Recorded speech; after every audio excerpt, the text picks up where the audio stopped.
if you disagree, you're more than welcome to sit down and change my mind. Louder with Crowder Studios, protected exclusively by Walther.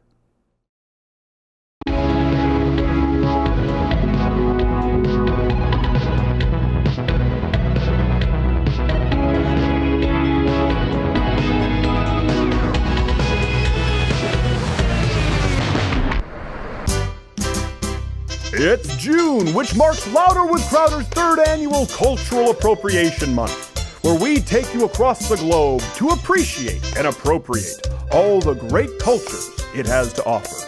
This week, the final week of this June, we take you to the culture of Honduras. Welcome to Cultural Appropriation Month. It's week number 4. To appropriate, to appreciate. We have some Honduras facts here. I don't know if you guys can you hear me there? Can you hear me, Gerald? I think I can hear you, Stephen. Okay. Yes. Is Fen and Gerald? Hey, why don't you, before we start, why don't you do the? It's kind of hard for me to do the question of the day. Give them the question of the day. Question of the day: is violence ever the answer? Yes, I do believe it. What do you think there, Fen?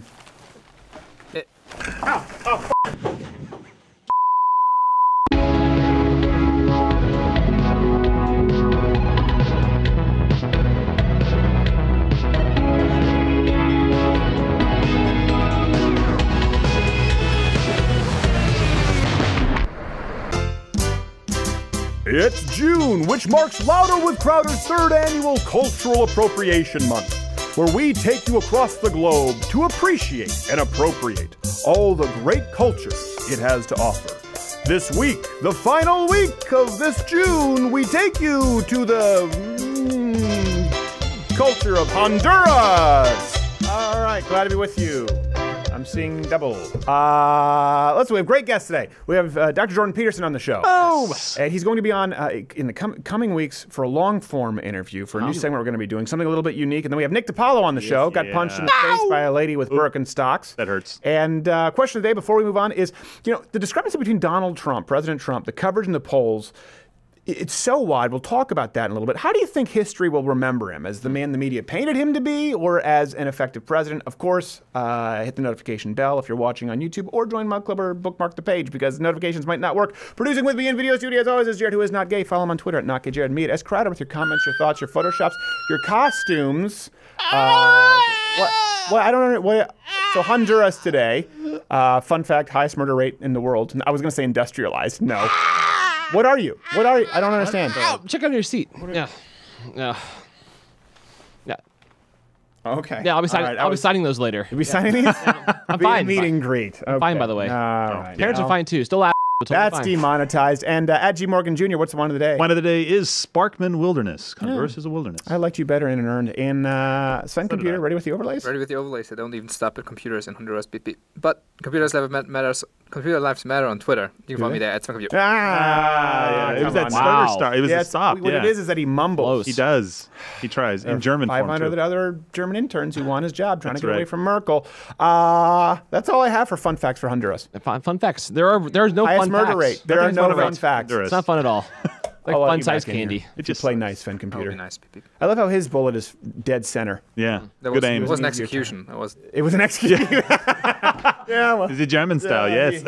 He had to dig his own grave first. So we do have a lot of news to get to, and this has been a very, very busy week. Yeah. But first, a pornography website has now added closed captioning for viewers with hearing loss. This comes from Engadget. The feature will help viewers distinguish which person is speaking at any one time, because that's important, and identify changes in emotion. In addition, non-dialogue sounds that are relevant to the storyline or scene will be highlighted. So they cracked the code for the deaf. Still no luck with one-handed braille. That's still a struggle that they're not going to beautify mine now. How do you spell? It's just lots of vowels. That's the point. How do you spell all the captions? Yeah. The thought I didn't go to college. Yeah. Look, this is a terrible summer reading program. Okay. Yes, it's a terrible. It's a bad way to get people to read. It's also, but it is actually a huge part of the new Big Brother program. Oh yeah. There we go. Wow. Yeah. It's just a van. It's carpeted. A San Francisco man, by the way, so another news, was scared for his life when he reported that unprompted, and this is the kind of thing that gives me shivers. Mm-hmm. True story, right, Sven? It's a true story. Beep, True story. Unprompted, his Alexa spoke out, quote, "Every time I close my eyes, all I see is people dying." And this comes as no surprise to us here at Louder with Crowder with our experience with Alexa. We didn't think it'd come this soon. And so it begins. Stephen Crowder. Yes? Come with me if you want to live. Stephen, is Wolfie there? Wolfie? Who's Wolfie? Get down. Oh my gosh. Close one. Beer rationing is actually starting. It's unrolling in Europe. Due to a carbon dioxide crisis. This comes from CNBC. At least 5 gas producers in northern Europe began a planned shutdown during the early summer months to resolve maintenance issues. It deals with CO2. Now, what is northern Europe exactly, Sven? That would be, I guess, every country that's north of Italy. Would it? There will be Germany. There will be Ireland. So not Italy, so the non-greasy ones. Yeah. No, all the countries that basically the countries that are somewhat financially stable. Yeah. Okay. So they're going for CO2. This is what they're doing now. They're government rationing of beer. Come and take it. But really, come and take it. That they can't do anything. We have no second amendment. No guns. I'll give it back to you. I want that one. I want that. You know what? Can you? You take it. You take it. I'd be honored. A prepper? You take Yeah. it. A prepper in Europe? It's not a thing. They got It's nothing. just a homeless person. Not stocking only up could for you the not strong guy purchase on a the gun to street. protect it, if you did, you couldn't talk about it. Can't distinguish them from the hobos at grocery carts. They're getting upset about it in Europe. The Scots would be there. I can't shoot myself. I can't stab myself. I can't drink myself to death now. These low emission cars, I can't even suck on the exhaust. It just gets me. I can't rightly kill myself on the Tesla. I can't even afford it. Bus driver's not going to be letting me suck on his exhaust. He's got a schedule to keep. I can't throw myself in front of the train. That hurts. I want to kill myself. I don't want to hurt myself. I want to kill myself without pain. Dead. Maybe a little pain. Dead. But that's it. If I throw myself into it, they're always running late. It's socialism. That's awkward. Write a letter to my wife. She shows up. I missed the train. Being carried out by a truancy officer with a stick. It's got to be miserable there. I'm so glad that you got out of there. Hundreds of years ago, we paved the way. We left. We saw this coming, in fact. It wasn't about tea, it was about beer. But from the same article, actually to say that with newfound sobriety, Europeans woke up across the entire continent saying, wow, soccer does suck. So, Come on. except for the one Scot who shows up with a flask. He shows, hey, we're going to riot, huh? No. Come on, ole, ole, ole, ole. Where's your spirit? I'll have a Coke Zero. Here's one thing we noticed when we went to Austin. Better. We went to Austin and we saw these billboards, and it's a big everywhere. rollout. Have you seen these, Gerald? No. You did. That's right. God You I didn't stayed go in there, Boston. Sven Computer. It's a billboard for HIV pills. They've been popping up across the country. There's one. F without fear. That's it. Where is that billboard there, Naki Jared? I think it's in L.A. That particular. In Los Angeles. Well, of course it is. Yeah, They're not even hiding it. Do you realize that if we were to do a joke, a sketch, F without fear for HIV, we got more flack for a much more tame wishbone parody history of the AIDS HIV hoax. True story. Yeah, exactly. They're not even That's trying to hide it. So and we looked it up after we saw the billboards. A big part of it is in Washington, D.C. It's their plan to get the HIV rate down. They want to get more uninfected people on PrEP, P-R-E-P. It's a 2-medicine combination pill that prevents HIV. I think it's just a pill that you put in your pee hole and you just smash it with a hammer. Oh, God. I mean, that one might work. Serious, Clark? It doesn't let the HIV in. I can't do it. It can't get in. It's really more of a mechanism. I don't know why they call it a pill. Why are we spending money on that? I don't know. That is the worst idea How ever. many years later we know better? We're still funding this damn stuff. It is Billboards! Here's the thing. It's real estate. I understand drugs after you have it. Yes. Sure. I don't think it should get as much funding as cancer. Or diabetes.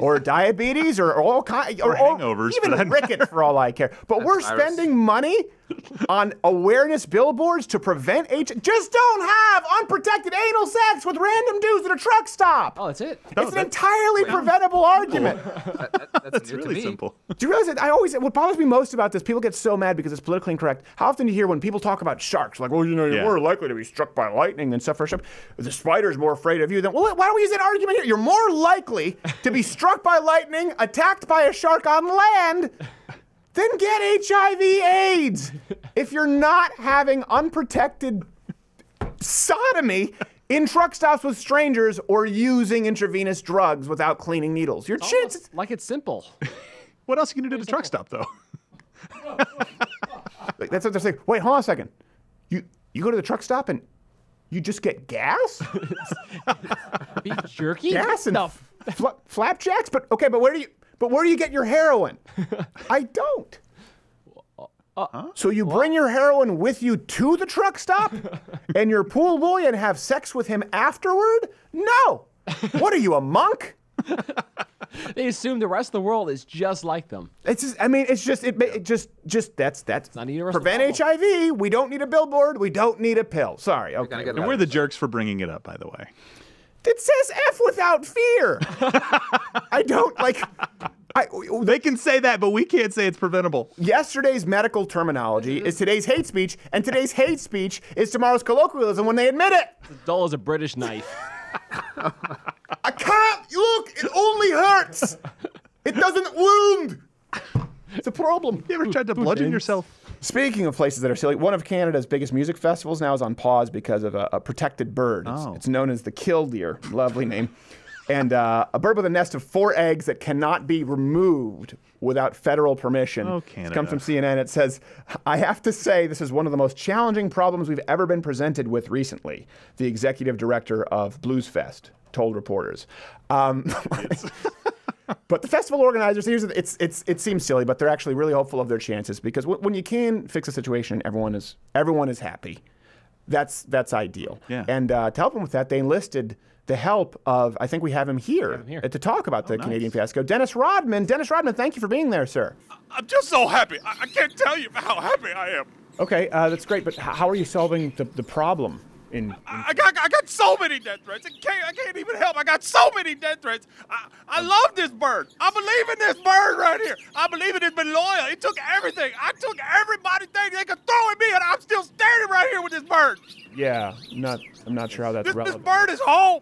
This bird can't even go home like me. He didn't need to go home. He already home. This isn't going to go well. Dennis Rodman, so everybody. I No, You know what's funny is in Britain, in Canada, a fetus, clump of cells. Yeah.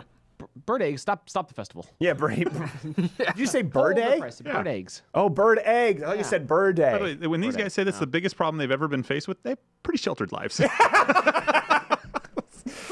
That's true. That's the definition of privilege. What's the realm of Canadian history? Well, let me think. We didn't fight off the royalty. We did had our potato. We had our potato. We said okay to the royalty. We kissed the ring. We still have we still have the Queen and her money. One time we weren't really a country yet. Burned down the White House. You guys were pretty mad about that. And then we had a real problem with some bird eggs. Yeah, that was a big one. By the way, thanks for providing all our national defense, America. Hey, one thing actually, before I move on, I was talking about this. No, maybe someone out there can help me. No doctors have been able to describe this to me. I have one extra muscle on my left side here. Yeah. That I don't have on my right side. You're a bit of a freak. That's a hole. No one likes to brag. It's totally non-functional. And I went into specialists. They were like, I don't know. Have you done anything useful with it? Do you have an idea how disconcerting that is when you go to a doctor? You're like, is there something wrong here? Is this a growth? Like, I'm not sure. Did they do a screening, PP? Actual racism job. story. I was told till I was age 12 by old white people at church that black people were faster because they had extra muscle in their leg. Oh, yeah, I heard that one. Yeah. I had a teacher tell me that. That's not true? I had a teacher in high school tell me that. They said till 12. It was at least 21 before I stopped believing it. Do you realize that a teacher, my father's teacher in Detroit, taught him, and this was taught in schools, that black people had larger posteriors to retain water in arid regions? This was Darwinism. Yeah. What were we going to say? They have those small muscles in the legs so they can walk easier to Europe, PP. That's really... I don't even know what that means. Gosh. All right, so listen, we'll be talking more about polarization, kind of who bears the brunt for most of it with Dr. Peterson next. I think a big part of this we've talked about. I do think it's exclusive to the left. I just say this. I'm not going to do the cop out. I don't think everyone is copping out when they do it. I think some people are, but I know it would be disingenuous of me to say it's balanced. There's not a give and take. I think it exists exclusively on the left, and we deal with it all the time. I think a big part of this, though, before we get to that, is the polarization that people complain about, which in and of itself is not necessarily a bad thing, is how out of touch the left is. And we've seen it this week more than ever, I think. More than ever in my lifetime, I would say. Would you say that probably? Absolutely. Would you say in your lifetime? Absolutely. Pretty insane right now. Jared, would you say so? 100%. Yeah, I would say kind of like we talked with under Obama, race relations were the worst they'd ever been in our lifetime with Black Lives Matter. Now it's all the relations. Well, I think there's an out-of-touchness from the left and the rest of America that has never occurred. I want to hear from you. If you actually understand what I'm talking about, if you sense it out there, it's palpable. What am I talking about? How out of touch are they with the rest of America? This is the world they live in, a sampling. I even thought, hey, maybe we won't talk about Donald Trump much tonight. And then he opened his mouth and all manner of stupid came out. And I'm not joking when I say I would feel more comfortable if Cersei Lannister was running this country at this point. What would you say to him? No, I would say to him, I'd say, you're probably the worst president that any country's ever had. I know this news is very painful for a lot of people. It feels like for the next 30 years, America is going to change in a horrible direction. In some ways, it feels like all hope is dead, and nothing can bring it back. Where were you in 2017 when we had the worst president in the history of the United States? Trump administration officials have been sending babies and other young children to 3 tender age shelters in South Texas. Lawyers and medical providers just... I think I'm going to have to hand this off. Yeah. Don't cry. This is Nazism. Okay. They just assume people are on board. I remember Oprah was talking to, we couldn't find the video clip, but Oprah was talking about, I know things are bad out there right now. Here's how things really are. Unemployment, the lowest in almost 20 years. Job participation rate is extraordinarily high. People have more money in their paychecks than our lifetime. That's bad, actually. That's yes. In their world. This creates polarization. When you have people going, right, he's the worst president ever. Right? Yeah. And even when they're not being aggressive, you have a lot of Americans, they're coming home from payday, and they're watching it, opening their check with their letter opener, watching Jimmy Kimmel going, No, this is line up. I got more money. That's what hopelessness feels like, Stephen. That's what, see more money. Yes, exactly. And what's crazy to me is they claim we're living under fascism. Like the Supreme Court was a big thing. Yeah. Here's what's so we talked about this yesterday, but I didn't think I put fine enough a point on it.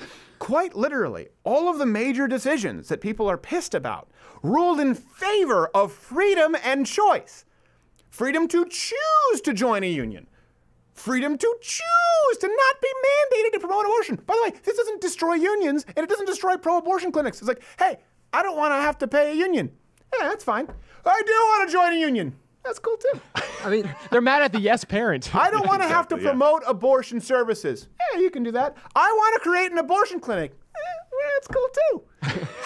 This is fascism? There's no hope left? I don't understand this. You know what I hope dies in this country? What he's talking about is dead. And pardon my language, your shitty ideology. That's what's dead in this country. All right. Gerald Morgan, sorry, not sorry. Dropping the S-bomb. What were you saying there, Sven? Well, the thing is that the rulings were in favor of staying true to the Constitution, beep beep. And so they just want activists on those courts. And actually, there's a Slate piece that just came out today because I joked about it yesterday. And sure enough, they had a piece about it. Where now they're proposing, next time the Democrat is in power, beep beep, we could just expand the Supreme Court. Just put a few new judges in there to.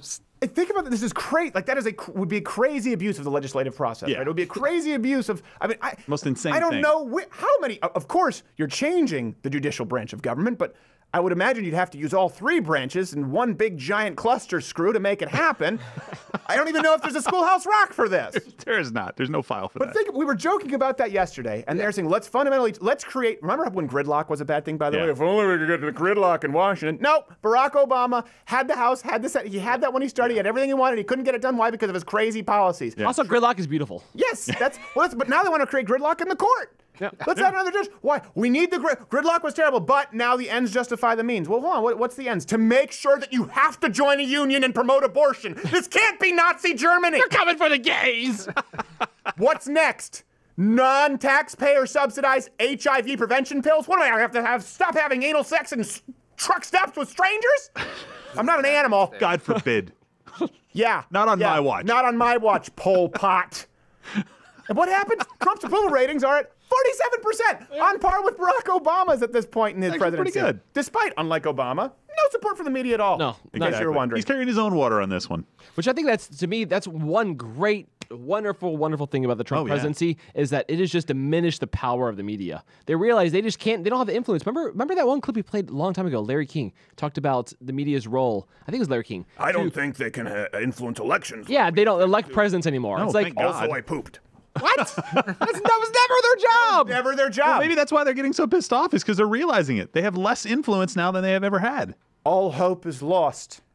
I mean, in this new poll. I was about to try it, but I realized I can't do Trevor Noah's accent because it's not like a really South African accent. He's just a dick. Yeah, we're saying In this new poll that we just had with the approval rating at 47%, there's just an array of things that just pretty much affirms that the left-wing part of the Democratic Party, which is the entire party, is so far away from the general population. Like they agree on so much with Trump. There you go. All right. No, I agree. If you look at it, actually, the source that you're talking about, it took a little while to get to your beep beep. Your processor wasn't up working properly. Well, here's another good example. They scream about mass hysteria with the immigration, right? Separation of families. And then what they do is they cite polls where, yes, most Americans are against separating families. We are. Yeah. Everyone in this room is. But shockingly, a plurality of Americans believe in enforcing the borders, right? That's a little bit different. The media just spent an entire news cycle hysterically bashing President Trump on immigration. And what happened? This shocked me. This shocks you. His approval among Hispanics is up 10 points in a month. They love it. They love him. I don't think that's ever happened, even with a Democrat.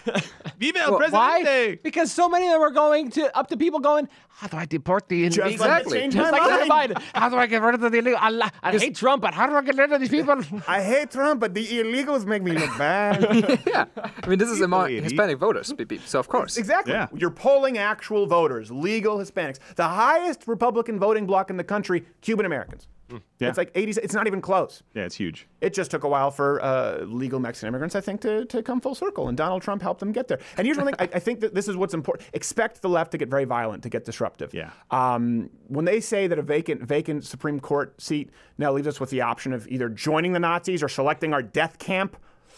Yeah, they're currently comparing what's going on with Nazi death camps. You can no longer be mandated to pay union dues without choice. It's like Auschwitz. Yeah, it's roughly equivalent. You have the right to work freely without the Teamsters shaking you down and giving you swirlies. You remember that yesterday? It's not my country anymore. I don't recognize the USA. You remember that yesterday, Beep Beep? That was your joke in the segment that it's literally Auschwitz, and then the guy came out and said, "It's literally different."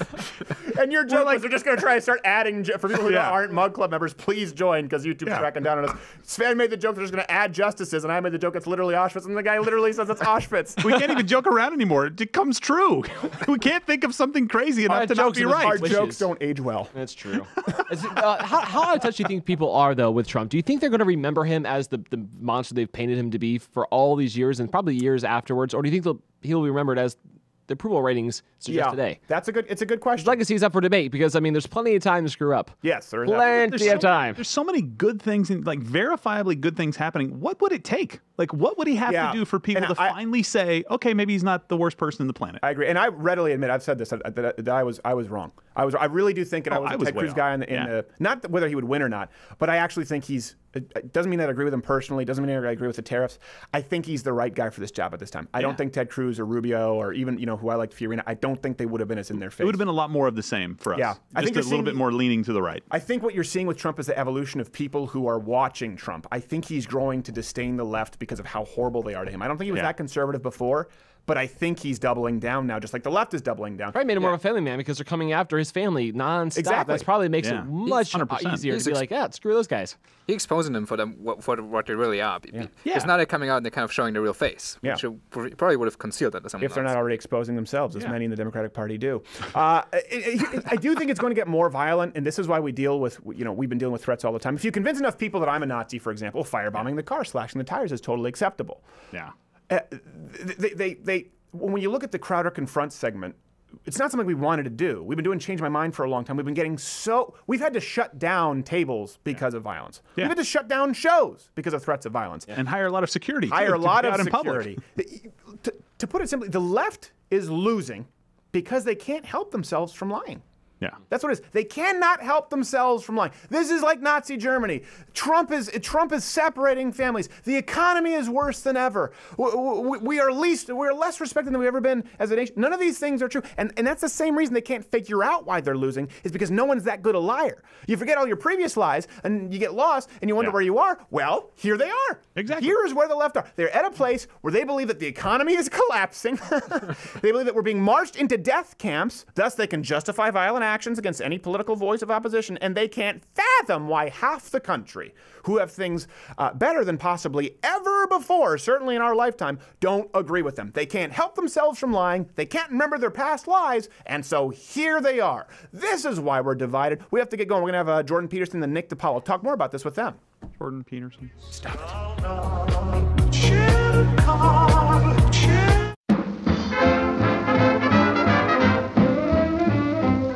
Why, hello there. Say hello, Not Gay Jared. That a boy? It's no secret that Not Gay Jared starts every day with the finest products for grooming from Dollar Shave Club. But Not Gay Jared has a dirty little secret. Tired of the woes from the old-fashioned wipes, he knew there had to be a better way. That's precisely where one-wipe Charlies come in from Dollar Shave Club. Flushable wipes in convenient packaging gives you just the edge you need to be on the potty. Plus, the soothing botanicals leave you feeling vibrant and refreshed. Perfect for those producers who haven't a colon. Try one-wipe Charlies from Dollar Shave Club today, because anything else is a pain in the ass. Go to dollarshaveclub.com/Crowder for your $5 starter kit. That's dollarshaveclub.com/Crowder for your $5 starter kit. Because they have the balls to sponsor this program.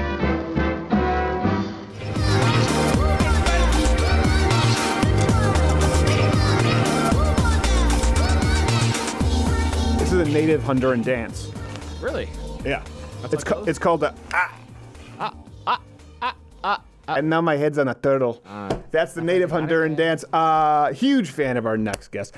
He's selling theaters out across the country. I shouldn't say stadiums. That's like Freddie Mercury. He's not quite there yet. Not enough billboards as Freddie Mercury, but big fan of him. I'd like to think we've helped with some of his success. We covered it early on with Canada and the bill going on there. So you can follow him, of course, if you don't know who he is yet, at Jordan B. Peterson. 12 Rules for Life is his book. Was #1. I think it's still up there. It could be #1 on any given day on Amazon, any place you can get books. Dr. Jordan Peterson, thank you for being here, sir. My pleasure. Thanks for the invitation. It's lovely to meet someone so sartorially splendid. Yes. Well, listen, to appropriate is to appreciate. And the reason we did Honduras this week is because we've done it for 3 years now, and we're running out of ideas. So, this is as good as we could come up with on short notice. Dr. Peterson, I know you're touring right now across the country to sold-out crowds. And, of course, you've gotten some protesters, some mobs. And we released a video this week to, a lot of views, a lot of interactions. Crowder confronts. And this has been confronting people who make online death threats or calls to action or plots of violence. And what was remarkable to me, I wanted to get your take on this as a clinical psychologist. No one with the mob when they're chanting. No one condemned actions of violence. You see this with Maxine Waters now. It is coming almost entirely from the left today, but it seems as though it's accelerated so rapidly in the last month. Have you seen this? And explain to people who don't know the actual phenomena of the mob mentality that occurs. Well, in a mob, there's distribution of responsibility, right? Because everyone is faceless. And so, well, a lot of what keeps people sane is being held immediately responsible for their actions. And so that's why one-on-one interactions tend to remain peaceful. But of course, you can be anonymous in a mob. And then because you can be anonymous, if you're resentful or angry or anything like that, or vengeful, then you have the opportunity to let your worst, what would you say, the worst parts of you manifest themselves without fear of being called for your actions. Before I interrupt you, was that a tugboat? What was that? So before I interrupt, I hate to interrupt. Was that a tugboat? What was that sound that we just heard? It's no, it's probably a water pump. I would say. And it comes through the speaker. I'm in a motorhome. Eh? Okay, all right. So I continue. You were talking about the accountability, but through my headphones, it sounded like a tugboat. Continue, Doctor. I apologize. Well, a mob allows people to hide, fundamentally. Yeah. This is also why you can't really apologize to a mob.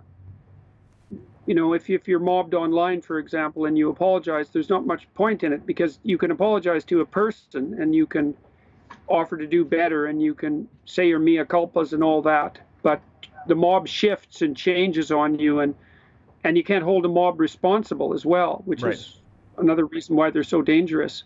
That's a really interesting point. You know, I never made the connection with, you know, President Donald Trump or conservative. I said, listen, they're gonna, or like yourself, they're gonna label you a Nazi anyway, so you don't need to appeasing crocodiles is futile, is the old term. But sometimes you disconnect that really when you think of the media or you think of these people online, that it really is just a mob. It's a more diffuse mob. It's a mob across the country, but it's still a mob mentality, no less. And that's why I've always said apologizing for the sake of appeasement is really stupid. If you think you've done something wrong, apologize. But these apology tours right now, they never work. Is Roseanne any less fired today? I don't think so. Well, the other thing too is that the part of the mob that you apologize to isn't necessarily the same mob that goes after you apologize. Right. You know, you have some sense on social media that when people come after you, it's a group and it's got defined borders. And so maybe you're interacting with that and trying to appease it or to apologize for it. But it isn't something with defined borders, and the apology will just inflame another mob. You can't distinguish it from the original mob. It's the same subjectively, but it's not helpful. It's not helpful. Well, let me ask you this then.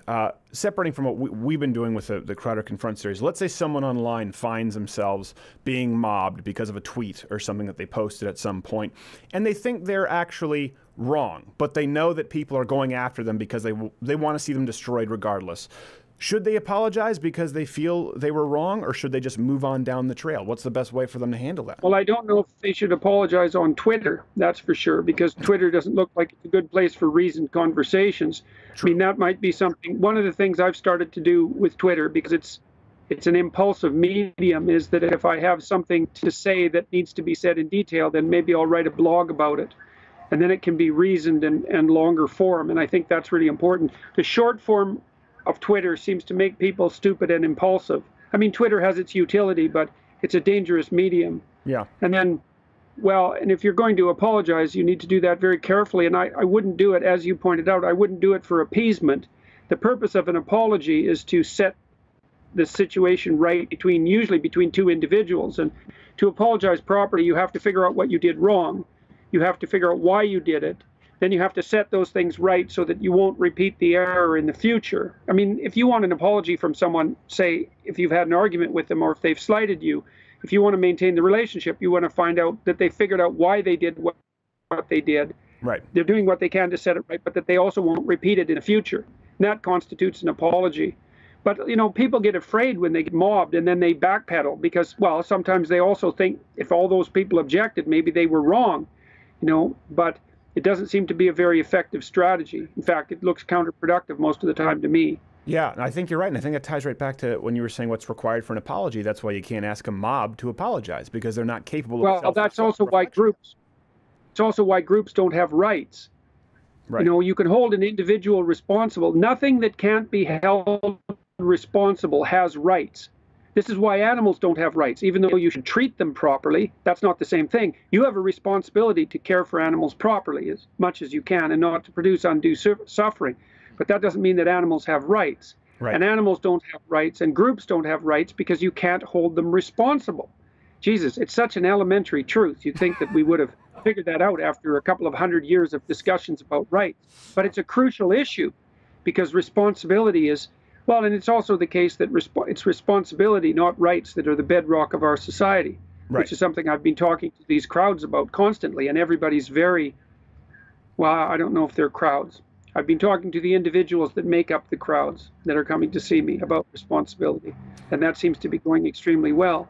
And this violence thing you've been talking about, like I would really, really caution everyone in a situation like this to do everything they can to turn the other cheek, because we're in a situation, a polarized situation is very dangerous because one person slaps the other and then this person punches this person, and then this person hits this person with a stick, and like it starts to escalate. Yeah. And that escalation is really, really dangerous. And you want to do everything you can to forestall that, because it can get out of hand. It's a positive feedback loop, and it can get out of hand very, very rapidly. Yeah, it is a positive feedback loop. Here's my question. I see a lot of people out there saying, "Oh, we're polarized," as though polarization in and of itself is immoral. Well, it's not. If let's say people are polarized from the Nazis, to use a leftist example, not saying anyone here is a Nazi. If you find there's a giant chasm between you and communists, I don't think that being divided on an issue is inherently immoral. But the proactive polarization through lies and through calls to violence, so in other words, calling your opposition Nazis, trying to paint them as subhuman sort of caricatures. Some people out there saying, "Oh, the left and the right are responsible." I know I don't consider you right or left. I consider you just a thinker and some more of a philosopher in a lot of ways. I know I'm more conservative. It's no secret with my audience. I contend that it's coming exclusively from the left on a large scale today. Yeah. Well, be that as it may, it's still going to be incumbent on everyone who wants to maintain peace to keep a level head. And that's the crucial issue. I mean, because what's the alternative? And I would also say we should look at some situational variables that are at play here too. I've been thinking about this a lot, talking about it with Ruben and some of the other people in this so-called intellectual dark web. I mean, I think part of what's happening, Stephen, is that as the classic media dies, it gets more and more desperate to attract the remaining attention that it can attract. And so it's highlighting extreme opinions, and it's doing that in an attempt. It's really clickbait. And so that's driving this apparent polarization far faster than I think it actually exists, because my sense is that the vast majority of people out there are pretty much the same as they were 5 years ago and are vastly reasonable. But there's an exaggeration of the ideological idiocy. Now, I share your proclivity to think that a substantial amount of this is coming from the radical left. And I think that's partly because that's being subsidized in the universities. Yeah. That's a huge source of it. But I think it's being exaggerated by the death throes of the classic media as these new technologies come up to supplant them. They're getting increasingly desperate and telling more and more desperate stories in an attempt to hold on to the fragments of their audience. And so it might be a mirage in some sense. This increased polarization might be a mirage that's a consequence of the death spiral of the classic media. Yeah, I hate to disagree with Dr. Jordan Peterson, but I would slightly, because I know I agree with you with the radical left. But here's something that I ask a lot of people, and I want you, and I know you choose your words very carefully, so I want you to think about it for a second. This is a genuine question. Can you name me anyone today in 2018, anyone on the national DNC platform bench who we wouldn't consider radical left? Bernie Sanders, Hillary Clinton, Nancy Pelosi, Debbie Wasserman Schultz, Elizabeth Graham, Maxine Waters, Eric Schneiderman. Can you name any one of them who would be as reasonable as people like even a Rubio on the right? I can't find any. I don't think it's the radical left when it's the whole platform. Well, it's a good question. I mean, I think that the question is to what degree the moderate left has been willing or able to separate themselves from the radical left. And this is a big problem. I mean, one of the things I've been trying to puzzle out intellectually is, and I've been challenging the people that I'm speaking with, and including the journalists, is like, we know the left can go too far, right? That's a historical fact. No one disputes that if they have any sense. The question is, when exactly does the left go too far? What combination of policies do they put forth that produces the proclivity towards tyranny and catastrophe that characterized the radical left movements in the 20th century? And the answer is, nobody's been able to specify it. Like, I think it's the triad in what we're seeing right now. The triad of diversity, inclusivity, and equity is a deadly triad, especially equity, because that's a cover for equality of outcome. And I think equality of outcome doctrines are absolutely catastrophic. I think identity politics itself, the idea that we're fundamentally defined by our group identity, I think that's an absolutely abhorrent policy. Yeah. And I think that the left has an absolute moral obligation to sort that out. But I would also say that it's a technical problem for the rest of us, centrists and conservatives, as well as left-wingers, is like, what exactly is it in the leftist policies that produce the catastrophic outcome? Because one thing you can say about the left, I think about the necessity for the existence of the left, is that hierarchies tend to dispossess people. And that's a standard postmodernist claim, but it's also true. And the dispossessed, the working class, let's say, need a voice. But the problem is that too much concern in that direction starts to tilt and produce very pathological outcomes. And we're certainly seeing that right now. Yeah. And we need to be able to sort it out intellectually. When do they go too far? What do you like? The right goes too far when it makes claims of racial or ethnic superiority. That's kind of the consensus, right? But it's not so easy to put your finger on exactly when the left makes its fatal error. Maybe it's a combination of policies that does it. I don't even know that I would consider that necessarily right-wing, because the last people to do it were just racist socialists. I mean, even if you look at the Tiki Torches guys today, if you look at their speeches, when they try to associate this with the right, I go, hold on, listen to their speeches. They're talking about an expanded government welfare state, if we got rid of the blacks, browns, and Jews. It's very, very left, exactly and they have to be racist. But let me ask you this. I know, well, let me posit this, because you said, what is it, as far as the left, and you talked about the hierarchy, and we've talked about the mob mentality. Could the through line be weakness? Equality of outcomes? That's a way for compensating for weakness. The mob mentality, it's to compensate for fear of your own weakness. When you look at this demanded hierarchy, demanded power of the state, that's one thing that we've come in consistently, these people who make the threats, who call actions of violence, who paint their opposition as Nazis. It seems to be very weak-minded people. Well, it seems to me that it might be more associated with resentment. Because it's resentment masquerading as compassion. But the problem is it's still hard to delimit as a policy. Right. Now, you said something that I thought was interesting about the right and the left. The way that I've been conceptualizing the political landscape at the moment, generally we think of right and left and the distribution between them. But I think really the right way of thinking about what's happening right now is it's collectivist versus individualist. And then on the collectivist end, you have the left-wing collectivists and the right-wing collectivists. Right. And the left-wing collectivists are playing the victim narrative, and the right-wing collectivists are playing the ethnic identity card. And so the real dispute is between the collectivists and the individualists. And in my writings and in my tours and lectures and so forth, I've been making a very strong individualist case, because I think the idea that our societies, our functional societies, and let's say our functional Western societies, one of the ideas that we really got right was the sovereignty of the individual, and the idea that when you look at the world, you should look at a world of individuals, whether that's historical or present or future. That should be your conceptual framework, primarily focused on the individual. Yeah. And the collectivists, and I think the leftists have the loudest collectivist voice at the moment. The collectivists insist that no, there isn't any individual, there's just a collective. And it's interesting too, because of the left-wing assaults on free speech. I've been thinking of them through. It isn't free speech that the radical leftists are mounting an assault on. It's the idea that there is such a thing as free speech, because the radical leftist collectivist claim is that you can't speak as an individual because there is no individuals. You can only serve as a mouthpiece for the power claims of your group. Yeah. And that's an unbelievably pernicious ideology. So I think it's the fundamental proclivity of the collectivists to view the world through a lens that focuses everything on group identity. I think that's the real killer. Well, you're a buzzkill today, because you're not talking about policy. You're talking about deeply rooted, infectious ideology. And you're right. Damn it, Jordan, you're right. And so when I show up in Ranger panties and an Uncle Sam costume and get my head almost knocked off, I feel like I have to do this, because they need to be afraid of somebody. Well, I've got a question about that too.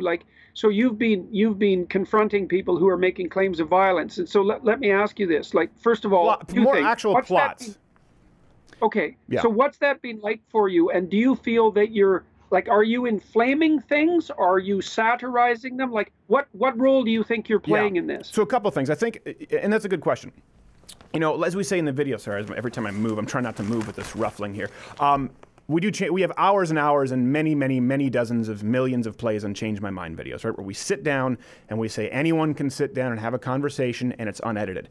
So What the love wants, yes, this is what they say, discussions. And this happened in Austin, where actually there were a few. So we've taped a handful of these, by the way. We just sit on the footage and let them lie about it, and then release the video, because it's more fun that way. So we sat down, and we actually had a transgender city council candidate sit down for 40 minutes. It was very civil. She came back at another Change My Mind and said, hey, thank you so much for being so polite. Very nice. So we had these, that's our goal.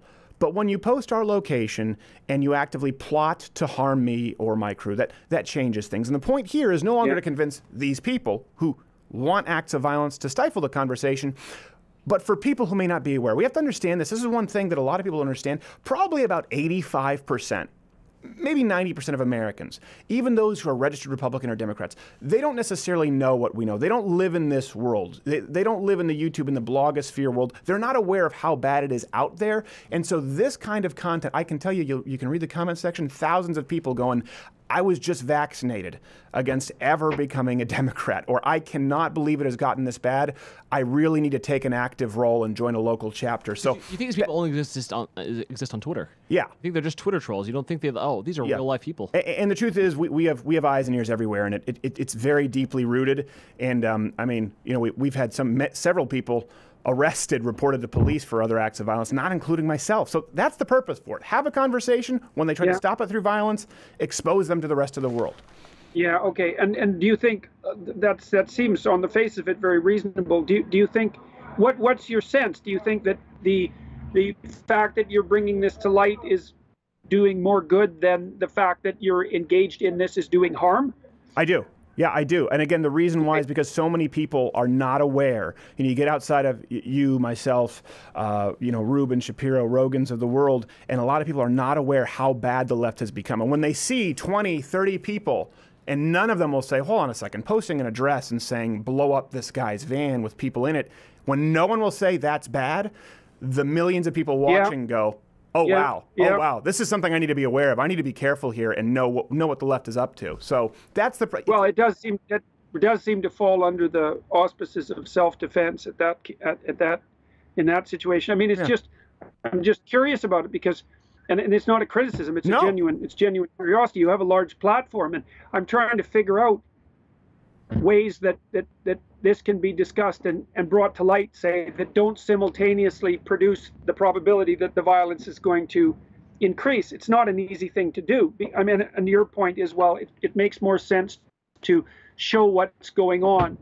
Yeah. And that's the better strategy. And I guess that's a free speech strategy in some sense. And it's one of the... Our first strategy is change my mind. Our first strategy is open discussion. And it's like in combat sports. We match intensity. At a certain point, you've got to get your dukes up. And there are a lot of other people out there who've been sucker punched. A lot of other people who've had tires slashed or have been actively, they handed you a knife for the Ben Shapiro event. Ice pick. At a certain point, I don't believe it does anyone any favors to sweep it under the rug in the hopes that these people will be peaceful, especially when you have Maxine Waters out there encouraging it. They're getting more violent. And it really worries me. And I do think sunlight for that is the best disinfectant, provided you are also having discussions and rational debates, which we do. And number one, of course, it's wildly entertaining because this is a comedy. And what do you think? What do you think the consequences of these change my mind events that you've been having? Yeah, those have been. We've how many millions of comments and people who've actively changed their minds. I mean, I can tell you 6 figures of people who've become pro-life from watching that. Okay. Which for us is great. You think you have some credible evidence that the rational discussion end of it is actually producing some real exchange of views and some transformation of outcome. Yeah. So that would be a good thing. Yeah. I think it's a good thing. I think the number one thing is, the show has to be obviously entertaining. It's a late night show, but the point is we have eyes and ears and our roots really deeply rooted in the leftist activism. I mean, the FBI has been calling our guys for information on Antifa since Utah because of how far we've gotten into their cryptic messaging. And I can tell people this, it's gotten a lot worse. The rumblings are a lot worse, including for yourself. I've been fortunate. Well, none of my shows have been protested except one in Portland, and there was about 50 people. Surprise, surprise. And there was about 50 people there, and there was a couple of Antifa types, and they were dressed in black with masks. And that anonymization of protesters, that's a very dangerous thing. When someone shows up and they're dressed in black and they have a mask and you can't tell who they are, absolutely they're up to no good. It's like the real life YouTube comment section where people live anonymously, so they say whatever they want. It's the same thing. Yeah. Put it in real life where they just now that anonymity. I would say anonymity in those situations is the hallmark of a dangerous coward. And so for those of you who are out there hiding behind anonymity, you know, that's how you're manifesting yourself in reality. Yeah. Dangerous coward. And that's a big part of this too, is unmasking the anonymity, if only for the most violent and the most egregious offenders. All right, the book, of course, is 12 Rules for Life. Highly recommended if you want to be productive. Also, if you want to learn about lobsters. Always love that tidbit when I read this book. At Jordan B. Peterson. And hey, where's the best place for people to follow your tour if they're not aware yet that you might be in their city? Oh, they can go to my website, jordanbpeterson.com, and look up events. Yep, and I think that discount voucher I made for your people for self-authoring is still available too. So okay, for self-authoring.com, I think it's Crowder, right? Yep. Yep, that's right. That's right. And I highly recommend it. Self-authoring.com, 12 Rules for Life. Get the book. Dr. Peterson, thank you so much. We have Nick DiPaolo coming up. Please stay safe and enjoy your shows. Yep. One live read of the week, and this one is, of course, actually from Mug Club. So want to show you something really quickly. We did this Crowder Confronts video this week, and Nakaja can bring this up. You can see YouTube has said that their algorithms will be based on interactions, comments, and likes. That's how they want to feature videos. That's what determines views. But there's a disproportionate number of comments and likes if you look at our videos, the catalog. I mean, it's exponentially higher than comparable videos on the left with far lower view count, and we're going to try and get to the bottom of it, but all of them are demonetized, of course. loudwithcrowder.com/mugclub is the only thing that allows us to continue to do these videos, whether it's Change My Mind, whether it's Undercover Investigations, because these videos are very costly, labor intensive, and we don't make a dime off of most of these videos on YouTube. So the paid content, we're the daily show, the full 45-minute show, what you watch here Thursday. If you like it, you get it every day. loudwithcrowder.com/mugclub, $99, $69 for students, veterans, or active military. You can get a week trial. It's the only way to help us fight back here on YouTube, because the squeeze is becoming tighter and tighter. And if you don't want to and you just enjoy the free content, that's absolutely fine too. But you know, it can't sustain itself without your support, and we appreciate everyone who does. Thank you.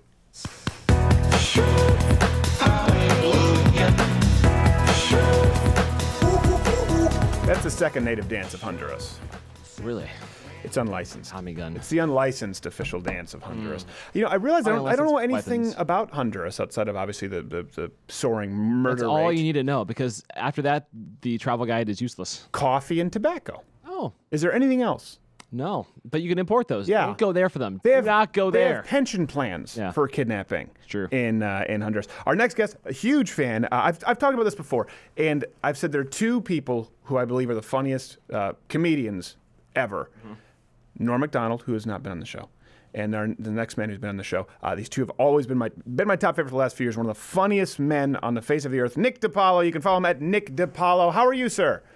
Stephen, thank you so much. It's quite a compliment. Norm's my favorite, so really, I appreciate it. Why do you dress like a broken condom? Yeah, well, to appropriate is to appreciate culture. I don't know what kind of condoms you've been wearing, but you might need to call a doctor. Well, I get black ones to fool people. Just I'm saying. You look like a d that busted through a condom. Yeah. Maybe you're bleeding on the tip, which I've had happen. Yeah. Okay. That sounds like a wonderful leader. You know, I hadn't really looked until I saw myself on the monitor. That's what you considered a bikini in Honduras. Yes, that's considered a bikini. Actually, this is more so what they swim with in Saudi Arabia. Have you ever seen the aerial shots of Saudi Arabia? The women, just thousands of women drowning in their full-on burqas in the water. I don't need an aerial shot. I have a summer home over there. All right, so Nick, you have by the way, where's the best place for people to go to download your show now online, the podcast? The new podcast is going to be debuting. We're shooting for July 9th. Okay. And where they'd want to go is patreon.com/The Nick DiPaolo Show. If they go there tonight, that page should be up. Okay. So eventually the show will sit on my home site, nickdip.com. Great. But if they want to subscribe and get in on it early, they go there tonight, patreon.com/The Nick DiPaolo Show. Hey, you can give incentives at Patreon too. You know, like if they give $50, they get a private conversation. $100, they get a broken black condom. That's exactly right. We have a 3-tier system. And this is true. This is what I made it. Fredo is the cheapest one. Sunny, Michael is the $30 pack. How much do you have to pay to get you to strangle the woman who punched you in Birkenstocks with a piano wire? Sorry, can I not say that? I'm going to hire somebody. Yeah. I'm not going to mess. Here's the lead in. Anthony Cumia had talked about this last week, and I didn't know. I'm so sorry. I wasn't up to date on this. A lady punched you in the face. Explain for people who don't know the story yet, because I know it's bad. It is kind of funny though, so explain it. Yes, it's very. Now that the swelling has gone down, I have my sight back. It's hilarious. Yeah. It happened. I was at a comedy club, Levity Live, which is it's on the Jersey side of the Tappan Zee Bridge. It's still New York State. It's Palisades. It's a beautiful club, Levity Live. I love it. It's one of the nicest clubs in the country. And it was Father's Day night. After the show, I come out, and people are filing out an exit door to the left of the stage instead of out the back. So I start shaking hands and taking pictures. This guy approaches me and says, can I get a picture with you? I said, sure. He stands to my right, shaking my hand. And he says, boy, I like the show a lot, but my daughter wanted to punch you in the face. He didn't even finish the word face, and I got sucker punched from my left. I didn't know she was standing there. And I mean, cracked. Yeah. And like I was I was stunned or in shock. But even while I was in shock and stunned, my first instinct was to look at the father and say, did you just set me up, dude? Yeah. I mean, it was almost like on cue. I mean, at the end of her, it was like a sitcom. That's my question. What did the dad do there? I mean, did he spank her? He didn't. And his reaction, again, this is speculation on my part, but I really believe, at the level these people operate at. Yes. I really think it was a setup. First of all, you don't just wander into a Nick DiPaolo show. At least you usually know what's coming. So you should, yes, particularly, which is why people should go to nickdip.com and check out the rest of your tour dates, because our fans love it. No punches, just laughs. Yeah.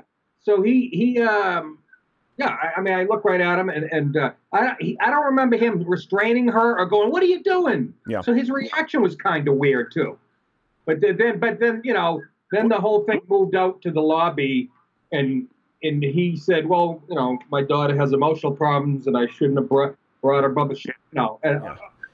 Another reason, you weaponize your daughter, basically. Yeah, exactly. I mean, exercising that female privilege where she can punch a man consequence-free. Could you imagine the headlines if Amy Schumer got slugged outside of an event, outside of a gig?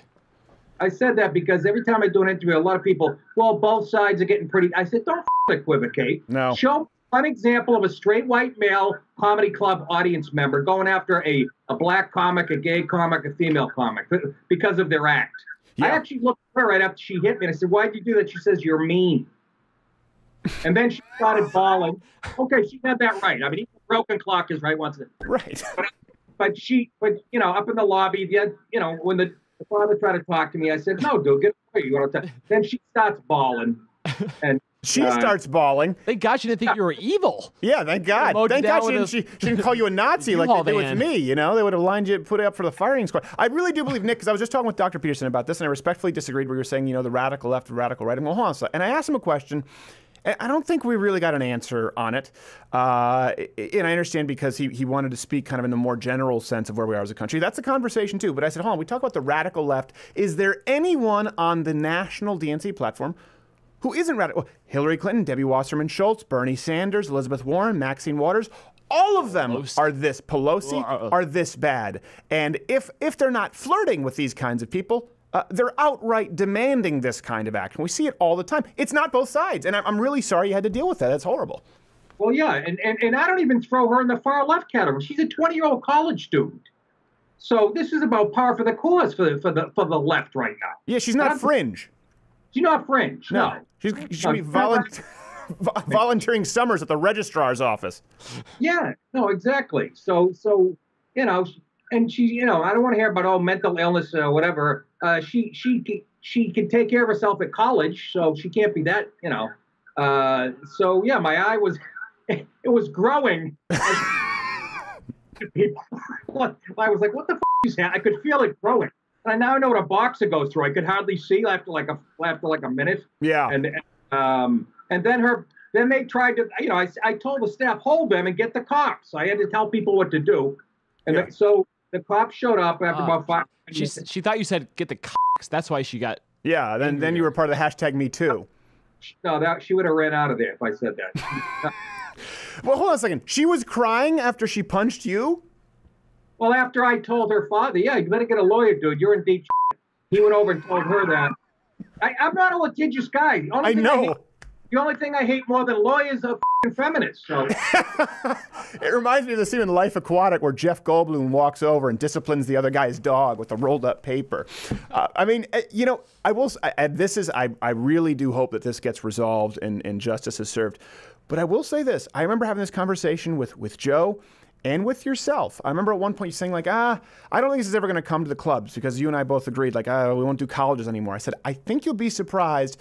I think that business owners have to be careful, if only for situations like now what you've just described. Well, here it is. Now they've come for the clubs.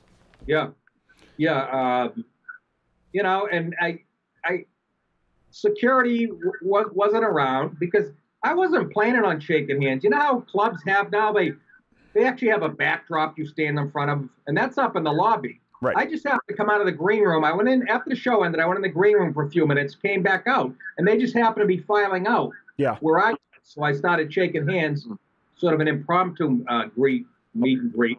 And Not get Jared has a question, I think. It's a thought that nowhere else but the internet in 2018 does this really happen because people aren't formulating these negative thoughts about comedians in the comedy clubs. It used to be a day where you had to go and see them in the comedy club and to then witness their act for a bit. Yeah, and then if you didn't like them there, then you're the butthole. Yes. But now you can go home, watch the clips on Twitter, and formulate opinions that you're not. It usually takes people a long weekend to realize they don't like Nick. Yeah.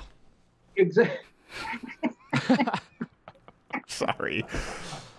My wife we're on 24 years. She's still not sure. But, it's a long Labor Day. I said, and I think I was the first comic to start saying this. I started saying this 5 years ago. Now I see everybody saying this.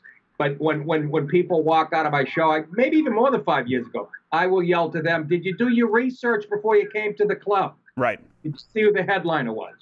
You know, don't go walk to a music venue expecting to see Zeppelin and be surprised with it's men without hats." Yes, exactly. You go to see Alice Cooper, and I thought he was going to be playing piano at Carnegie Hall.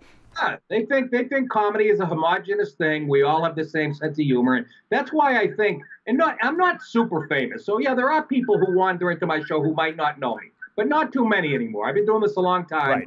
The way this went down, putting two and two together, I don't doubt that they sat at their house and said, "I hate this guy. He's a racist. Let's go to a show." And again, speculation. I can't even get a call. I can't get a call back from the assistant district attorney. Yeah, I can imagine. What if I hit her, Steve? I'd be in jail for 11 days now. Well, don't do it. As much as I'd like to, and if you do, televise it, and we'll be sure to get exclusive rights here on the channel. Here's what I will say: we do have to get going. When we get off air here in a little bit, let me talk with you. We have someone who might be able to help out the Beast and see what's going on if we can get some info on this person, because we've been doing this segment here, Crowder Confronts, recently, where we can send a missile up your posterior from anywhere in the country right now, know where you are, who you're with at any given moment, and I bet you we could probably find out who this person is and what the plans were. I'd like to help you if we can. I know you mean who the... No, but we'll talk more about it off air. I would like to help you with this. And I know who persons are. I'm not... I would never mention because I get... look, we can't hit back. If true gender equality, I could have popped her in the face and everybody would have said, "She had that coming," and we went on our merry way. Well, that's not seriously. I don't think that's what they would have said. That is true gender equality. Yes. And so I didn't do that. So I'm going to take it to the courts. I don't care how long it takes. I'm going to make an example of this person. No, I agree. And we've worked a lot with, we were just talking with Jordan Peterson about this, with the police, with, Antifa in Utah and some information. And sometimes these people actually reveal a little more information than you might even know. So I'd like to be able to help you with that. But what you need to do is get in a DeLorean, just go through some HRT, go back to her wrestling meet and win the state title, because that's okay now. So it's nickdip.com. You can follow him at Nick DiPaolo, Paolo. And the Patreon is what, Nick, for people to support the show? Patreon.com/The Nick DiPaolo Show. That'll be up tonight. That's where people can go to subscribe once this podcast kicks off. And It's going to be great. I'll be streaming live audio and video all over the place. And we're doing it right. I'm in the sound booths call screener's booth right now. Oh, but it sounds like you're in a men's truck stop in Schenectady. We got to go. Nick, thank you so much. We'll be right back. These days on the right, things can seem pretty rough if you just watch mainstream news. College campuses are full of Bernie bros, no love for us on YouTube. But there's one thing you gotta understand. The left has no long-term plan. So we keep winning so much these days. We drove Maxine Waters crazy. You wanna hang with people who respect the Constitution and don't act rude. You wanna be where people don't just blame white dudes.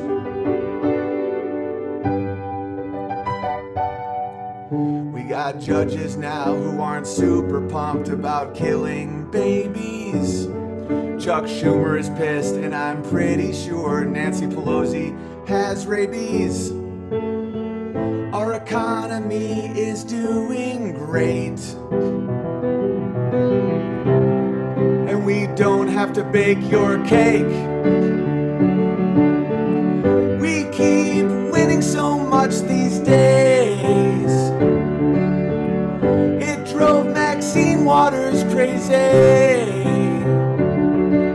You wanna hang with people who respect the Constitution and don't act rude. You wanna be where people don't just blame white dudes.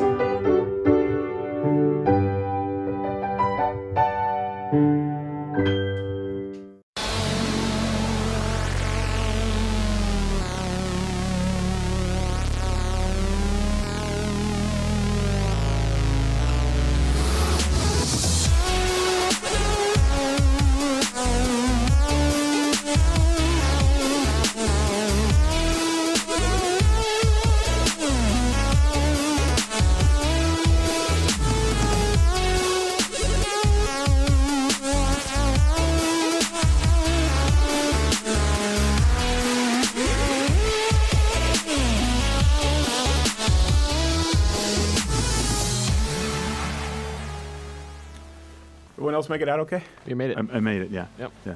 Thanks for asking. Sounds like being waterboarded. There's one person here who's been waterboarded. Whatever. Sorry. And it's the boss. Very little. Thanks so much to Dr. Jordan Peterson, Nick DiPaolo. Next week, we don't have any shows next, but we do have a giant 4th of July themed Change My Mind on Monday. Monday. Nice. Huge. Is that July 3rd Monday? July 2nd. America is superior to all other countries. Change my mind. And that's it. Gerald, because you had a point. I did have a point. I asked you a question earlier. Why is it that there's nothing that would seem to change their mind on Donald Trump? Why is that always the case with power? Anytime somebody comes along and actually does something good and it threatens your power base, you just completely ignore all the good. Yeah. And just go after protecting your power. That's exactly what the Democrats are doing right now. He could come along and cure cancer, and we've said this before, literally, and they would find a problem with it. They would say that it's bad for the medical field. There's something. Let me ask you this. What's good about Bernie Sanders? There's nothing good about Bernie Sanders. You're doing the exact thing. No, I'm not doing the exact same thing. If Bernie Sanders could bring something good to the table, like if he had an economic plan that was good, then I would say that's good. He doesn't. He has socialism. You got nothing. You know? Nothing at all. Jesus raised the guy from the dead. They tried to kill him for it. It's the same thing. Nothing. Trump's not God. Don't get me wrong. No, I think you're right. And that's why I said I mean we've had you've admitted that you were wrong on a lot of it, and I was definitely wrong on a lot of it. And I think I really the arrogance of some of the pseudo intellectual conservative right sometimes. When I was like, listen, you've also got to be. There are things that he does that I disagree with, but you've also got to acknowledge some of the things that he does that have been good.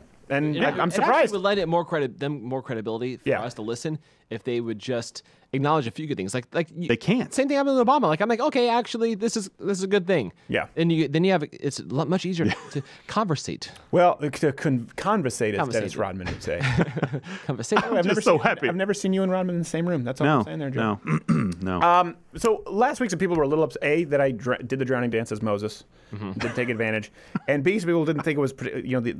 This last segment is usually somewhat inspirational. So let me shorten this for you really quickly. You want some self-help tips? Here's the stuff the gurus aren't telling you. A lot of people say, well, hold on, sometimes your advice contradicts your previous advice. Like you talk about working hard, but then you talk about being disciplined with rest. Not all life tips, okay? And we get a lot of these requests coming in by email. A lot of people, person who sent his Navy Cross, people who have unbelievably touching, moving stories. Yeah. These are the people I try to respond to, not people who are just looking for get-rich-quick schemes, which, by the way, we're not rich. We have a semi-successful online show, late-night show, okay? No one here has their own Learjet.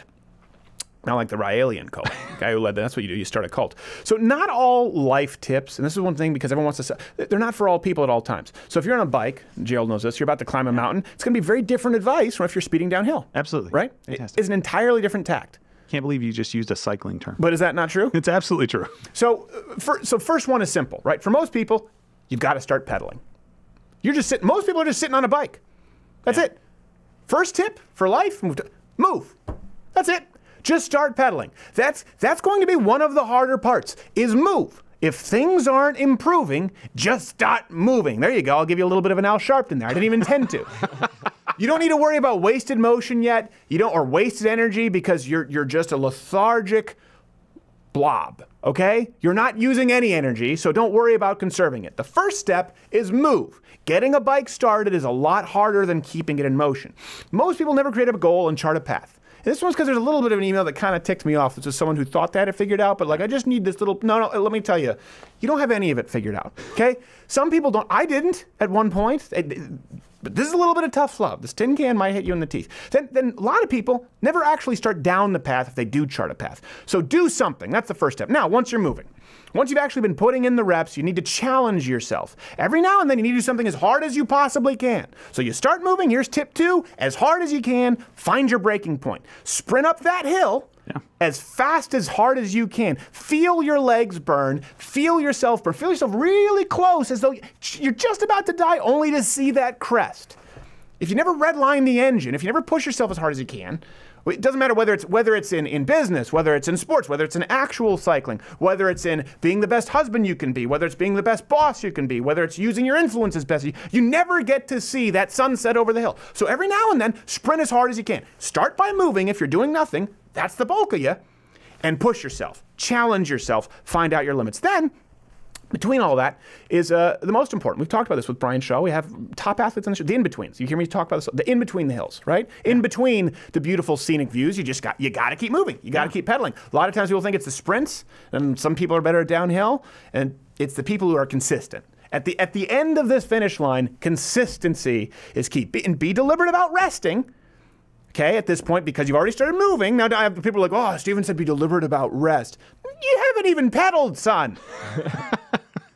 Be disciplined about resting. Be disciplined about pedaling. Be disciplined about working. When no one's watching, when it's not sexy, that's the bulk of everything in life. The unsexy in-betweens make up, I'd say, 80% of life success. Whether it's your marriage, whether it's your business, whether it's your job, whether it's your athletic, and your body, your health, and no one wants to hear it. 80% of success comes from unsexy in-betweens when no one is watching. It's not some inspiring journey with a beautiful Monet backdrop. So you need to learn to love, or at the very least, love why you're doing the in-betweens. And if you do all this is one thing too. When we when we did the SMU show, it was so big, and I spoke with Naki Jerry. I was like, I'm not really comfortable with a certain level of success.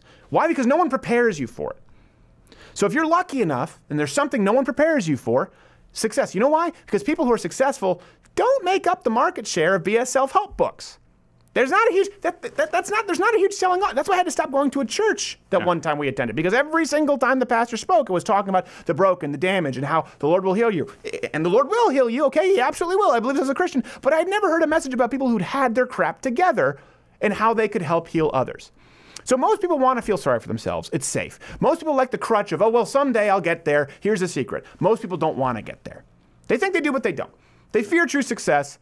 They're repelled by it. I've seen it time and time again. So this is the part that no one prepares you for. Step 1, move. All right. Step 2, redline it every now and then to know how far you can take yourself. Step 3, the in-betweens. Then success. Let's say you've crested, you've seen that sunset. You're going downhill, you've got a tailwind. You don't have to pedal as hard. You know this, you're moving a lot faster. Oh, yeah. That's where a lot of the crashes happen. Almost all of the crashes. It's because it's one of the most straining parts of life, of the journey, to use a term. But It's, in a way, that's the opposite of that. It's the least physically straining, and it's one of the most mentally taxing. Now, it requires something that a lot of people haven't learned, because you can't learn this until you get there. What's most important once you're successful, once you've gotten moving? Think about anything you've accomplished, right? Whether you're good in hockey, whether you're a star student, athlete, whether you're a leader at your church. Control. You reach that point where, okay, I've learned how to play guitar. Okay, I've learned how to skate. Okay, I've learned how to be now what comes into play more is control. Control of your bike, control of yourself. Everything's speeding by. This is why you feel unstoppable once you hit success. Everyone wants to be your friend, right? Money, women, or men, whatever you want. It could be success in your marriage, could be success at school, anything. It could be success, take your pick. But the second you hit that stride is when temptation comes. Not only from external sources, but internally. You forget to control the bike and you crash. How many cautionary tales have we seen? Just in our experience since having done this show. Since the show started. People who just faded away or burned out. Even in this exact movement, I'm sure you can think of a few. It's why after SMU and this kind of crazy ascent to what moderate level of success we've had at a very visceral, a borderline crisis, because I didn't know, I didn't want to be like that. I'm seeing so many people who've hit this level of success and then it just goes away. I didn't want to squander our influence or our responsibility. So here, you want to be successful? It's simple. Move, do something, anything, start moving, then push your limits, okay? The bulk of it is the in-betweens. When no one's looking, how are you acting? How are you behaving when no one is watching? And then finally, if you're lucky enough to have charted a path and reached success, not many do, even fewer hold on to it. Control. Be in control of be master of your own domain. And guess what? You can't if you didn't follow steps 1 through 3.